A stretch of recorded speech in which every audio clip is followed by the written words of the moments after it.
নমস্কার। আজকে দেবগুরু বৃহস্পতি ট্রানজিট নিয়ে আলোচনা করব। দেবগুরু বৃহস্পতি ট্রানজিট করবে 14ই মে। 14ই মে দেবগুরু ট্রানজিট করবে দীর্ঘ 13 মাস পরে। কেন কম বেশি আমরা প্রত্যেকেই জানি বৃহস্পতি প্রত্যেক 13 মাস অন্তর ট্রানজিট, কিন্তু এইবার যে ট্রানজিট এরপরের ট্রানজিটটা হবে কিন্তু বৃহস্পতি অতিচারী সিস্টেমে, অতিচারী ভাবে। অতিচারীটা কেন বলছি, খুব স্পিডি ভাবে ট্রানজিট হবে। কবে হবে, কখন হবে, তার জন্য আমাদের দেশ দুনিয়া কি প্রভাব পড়বে, আমাদের রাশি চক্রের উপর কি প্রভাব পড়বে, সেটা নিয়ে আমাদের আজকে ডিসকাশন।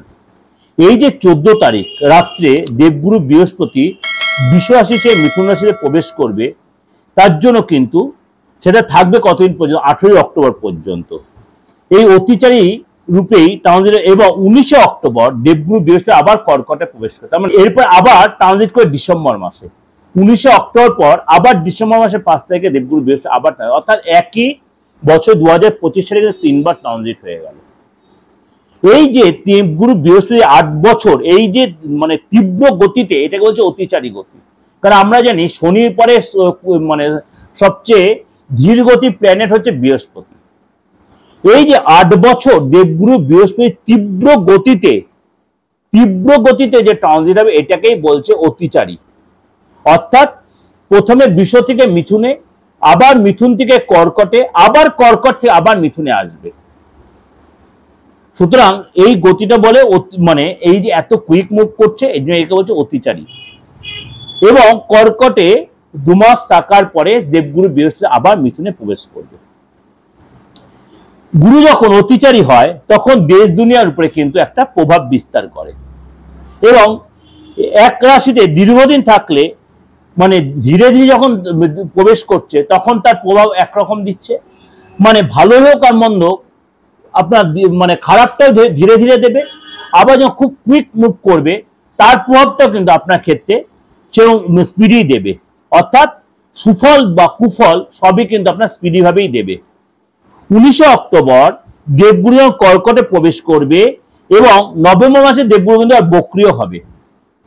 তাহলে আপনারা খুব ডিটেলে কিন্তু ডিসকাশনটা করে দিচ্ছি। 19 অক্টোবর দেবগুরু বৃহস্পতি কর্কটে প্রবেশ করবে মিথুন থেকে, আবার এই কর্কটেই নভেম্বর মাসে বক্রি হবে। আবার 4 ডিসেম্বর আবার দেবগুরু বৃহস্পতি বক্রি অবস্থায় মিথুনে প্রবেশ করবে। তাহলে আপনাদের যে ক্লিয়ার কেন অতিচারী বললাম। এই 15ই মে থেকে 19 অক্টোবর, 15ই মে থেকে 19 অক্টোবর পর্যন্ত দেবগুরু বৃহস্পতি কোথায় থাকবে, মিথুন রাশিতেই থাকবে, এই অতিচারী অবস্থাতেই থাকবে। তার জন্য শরীর স্বাস্থ্যের প্রতি বলুন, বিদ্যা বুদ্ধির প্রতি বলুন, সন্তানের প্রতি বলুন, আপনার ম্যারেজ লাইফের প্রতি, যারা অবিবাহিত হয়েছেন তাদের বিয়ে হয়ে যাওয়ার ব্যাপার, পার্টনারশিপ, ব্যবসা, চাকরি, সব ক্ষেত্রে কিন্তু দেবগুরু বৃহস্পতি একটা প্রভাব পড়বে। গুরুর এই গোচরে অশুভভাবে মানে আসি যখন, তখন তার সুফল একটু করে কমে যাবে। অর্থাৎ এই যখন এত কুইক করছে, অশুভভাবে যখন আসবে, তখন দেবগুরু বৃহস্পতির প্রভাবটা অনেকটাই শুভভাবটা কমে যাবে। কোন কোন ঘরে দেবগুরু বৃহস্পতির প্রভাব বিস্তার করে, কোন কোন ঘরে দেবগুরু বৃহস্পতি অশুভ হয়, সেটা নিয়ে আমি কিন্তু প্রোগ্রামের মধ্যে আলোচনা করে দেব। অর্থাৎ দেবগুরু বৃহস্পতি আপনার রাশিতে যে অতিচারী রূপে যখন প্রবেশ করে মিথুন রাশিতে, আপনার রাশির ক্ষেত্রে কি হবে, ধনুরাশি কিন্তু আপনার ঢাইয়া চলছে। দীর্ঘদিন আপনার ষষ্ঠভাবে দেবগুরু বৃহস্পতি বসেছিল। এই ষষ্ঠ ভাব থেকে সপ্তম ভাবে যখন দেবগুরু বৃহস্পতি ট্রানজিট করবে, আপনার জন্য কিন্তু যথেষ্ট ভালো হবে। কিছু বিশেষ করে আপনার মাঙ্গলিক কোনো কাজ হবে। দীর্ঘদিন ধরে আপনার বা আপনার ফ্যামিলিতে কারোর বিয়ে আটকে ছিল বা শুভ কোনো কাজ আটকে ছিল, সেটা কিন্তু এই দেবগুরু বৃহস্পতি ট্রানজিটে আগামী 18 অক্টোবরের মধ্যে, 14ই মে থেকে 18 অক্টোবরের মধ্যে আপনার ফ্যামিলিতে কোনো মাঙ্গলিক কাজ আপনার বা আপনার কারোর কিন্তু হবে, এটা কিন্তু কনফার্ম। এবং ঢাইয়ার প্রভাবটা কিন্তু অনেকটাই কমে যাবে, ভালো করে মাথায় রাখবেন। আপনার শনির যে ঢাইয়ার প্রভাব, সেটা অনেকটাই কিন্তু কমে যাবে, এবং আপনি কিন্তু এই সময় প্রচন্ড আধ্যাত্মিক চেতনা আপনার বেড়ে যাবে। কোনো তীর্থস্থানে যাবেন, এই সময় কিন্তু আপনার কোনো ধার্মিক ব্যক্তির সাথে যোগাযোগ, ধর্ম নিয়ে আলোচনা করবেন, ধর্মকথা শুনবেন। আপনি যে ধর্মেই লোক হন, মুসলিম, হিন্দু, খ্রিস্টান, জৈন, আপনি শিখ, যে আপনার দেখবেন ধর্মের একটা ইন্টারভিউ, আপনি সেই ধর্মস্থানে গিয়ে বসে থাকবেন, সেখানে কাউকে সেবা করবেন, সেখানে কোনো ভান্ডারা দেবেন, সেখানে হয়তো উপজাতীয় লোকে হেল্প করবেন, আপনার কিন্তু এই জিনিসগুলো আপনার মধ্যে চলে আসবে। আপনাকে কিন্তু এই সময় মানে সঙ্গীত জগতে থেকে আপনি কোনো কলা সাহিত্যের মধ্যে জড়িত, সেখানে আপনি সাকসেস পাবেন। 6 জুনের পর থেকে কিন্তু সেটা আরো বেটার হবে।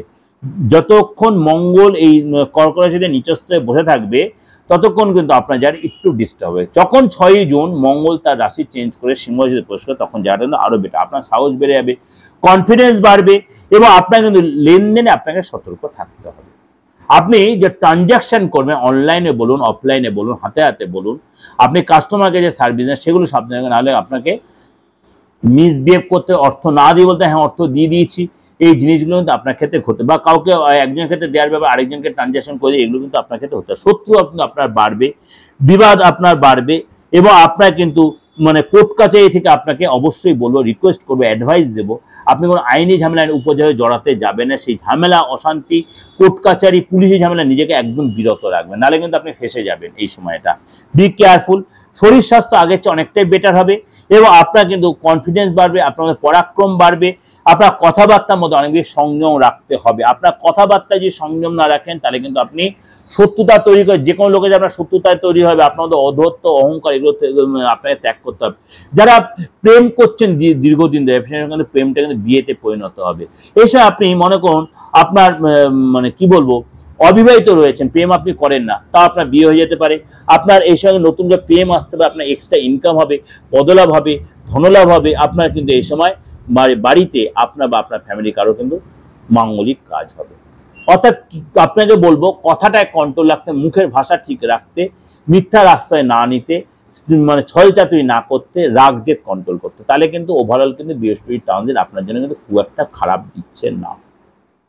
অর্থাৎ সপ্তম ভাবে বৃহস্পতির ট্রানজিট আপনার মধ্যে ব্যবসায়ী মানসিকতা আসবে, আপনার কাজে যে আপনি বসের সাথে সুসম্পর্ক তৈরি করার মানুষ আসবে, আপনি যখন কাপড়ের ব্যবসায় সেখানে আপনি সাকসেস পাবেন। অর্থাৎ সপ্তম ঘরে এই ট্রানজিট আপনার বাচ্চাটি বৃহস্পতি সিস্টেম ভালো থাকে, আপনার বাস্তু যে ভালো থাকে, আপনি কিন্তু এই সময় কিন্তু এই সপ্তম ঘরের ট্রানজিট আপনার জন্য যথেষ্ট সুখবর বয়ে আনছে। এটা কিন্তু আপনাকে ওভারঅল প্রেজেন্টেশন করলো। ওভারঅল তা সত্ত্বেও বলছি 90-95% মিলবে। আপনার ব্যক্তিগত হরোস্কোপ দেখছি না, আপনি হাতটা আমি দেখছি না, আপনার বাস্তুটা আমি দেখছি না। সুতরাং বৃহস্পতির সিচুয়েশন আপনার ব্যক্তিগত জায়গায় কি আছে সেটা যদি ভালো থাকে, তাহলে অবশ্যই এই রেজাল্ট আপনি পেতে বাধ্য। যদি আপনার বার্থ চার্টে, আপনার হাতে, আপনার নিজস্ব বাস্তুর জায়গায় বৃহস্পতির সিচুয়েশন ভালো থাকে, আপনি কিন্তু রেজাল্ট পাবেন। যদি ডিস্টার্ব থাকে সেটা রেক্টিফিকেশন করে নেন, তাহলে কিন্তু এই যে বৃহস্পতির সিচুয়েশন বললাম 12 রাশির ক্ষেত্রে, আপনি সেটা পেতে বাধ্য। যাতে কিন্তু সতর্কতা হবে, সতর্কতা মেনটেন করবেন, দেখবেন আগামী দিনগুলো আপনার জন্য যথেষ্ট ভালো যাবে। ভালো থাকবেন।